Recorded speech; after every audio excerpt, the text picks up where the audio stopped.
السلام علیکم خواتین و حضرات، میرا نام ایجوکیشن والی ہے اور میں 13 سال کی ہوں اور میرے high school online academy foundation level batch 6 سے پڑھتی ہوں، اور آج میں دوسرے ٹاک کے بارے میں بات کرنے جاتی ہوں ریحان اللہ والا کی ہے، جس کا عنوان ہے teach enabled opportunity transforming lives in Pakistan. تو چلے شروع کرتے ہیں۔ ریحان اللہ والا پاکستان کے معروف انٹرپرینیور، ٹیکنالوجی ماہر اور سماجی مبدع ہیں۔ ان کی زندگی کا سفر بچپن سے ہی کاروباری سوچ سے بھرا ہوا ہے۔ کیریئر گیمز بیچنا، بعد میں موڈیم اور دیگر پروجیکٹس وغیرہ۔ اس ٹاک میں وہ یہ پیغام دیتے ہیں کہ ٹیکنالوجی صرف جدیدیت نہیں بلکہ مواقع کا پل ہے، تعلیم، خود کفالت، آمدن کے ذرائع اور معاشرتی تبدیلی کے لیے۔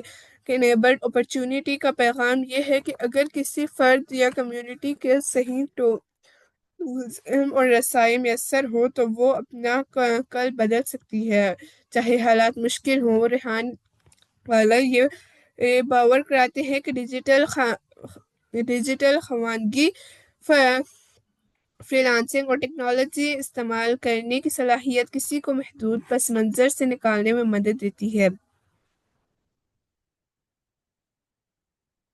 والا بچپن سے ہی چھوٹے تجربات سے شروع کرتے ہیں۔ مثال کے طور پر جب انہوں نے بچپن میں کینڈی بیچنا شروع کیا، یہ بتاتے ہیں کہ یہ چھوٹے تجربات ان کے اندر کاروباری سوچ اور خود پر اعتماد پیدا کرنے کا آغاز تھے۔ پھر بتاتے ہیں کہ کس طرح انہوں نے متعدد منصوبے آزمائے، کامیاب اور ناکام دونوں، اور یہ تجربات ان کو یہ سمجھنے میں مدد دی کہ موقف اور ٹیکنالوجی کس طرح استعمال کیا جائے۔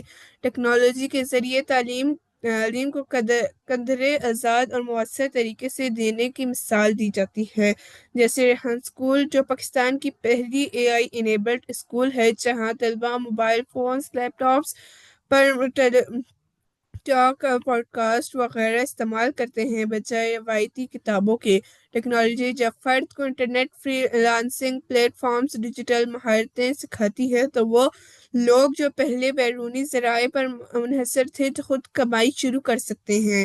حنال والا یہ بات کرتے ہیں کہ سپورٹڈ تعلیم اور مواقع خاص طور پر دیہی یا کم آمدنی والے علاقوں میں رہنے والوں کے لیے زندگی بدل سکتے ہیں۔ اسکول ایسے بھی ہیں جنہوں نے طلبہ کو فری لانسنگ کر کے کمائی کرنے کی تربیت دی ہے۔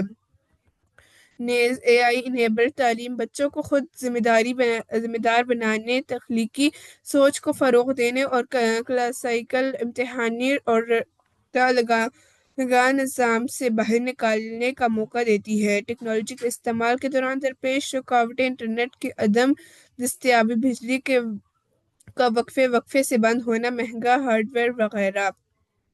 ریحان اسکول کی مثال، جہاں طلبہ کتابوں کے بجائے ڈیجیٹل ذرائع استعمال کرتے ہیں اور سبق ویڈیوز، ٹیڈ ٹاک، انٹرویوز وغیرہ کے ذریعے سیکھتے ہیں۔ طلبہ کا تجربہ، ایک بچہ جس نے موبائل فون اور لیپ ٹاپ کے ذریعے آن لائن سکلز سیکھی اور فری لانسنگ شروع کی، یہ زندگی کا بنیادی معیار بدل سکتی ہے۔ جیسے رپورٹوں میں بتایا گیا ہے کہ طلبہ کو بیگ لیس اسکول کا موقع ملا ہے، کم وزن اٹھانا پڑتا ہے، جدید مواد پڑھایا جاتا ہے۔ ریحان اللہ والا گفتگو کے آخر میں اکثر یہ تجویز دیتے ہیں: ڈیجیٹل سکلز سکھانا، computer, mobile apps,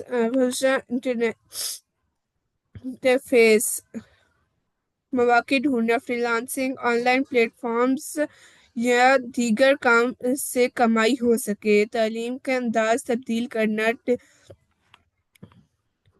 technical classes, learning by doing project, self pace learning.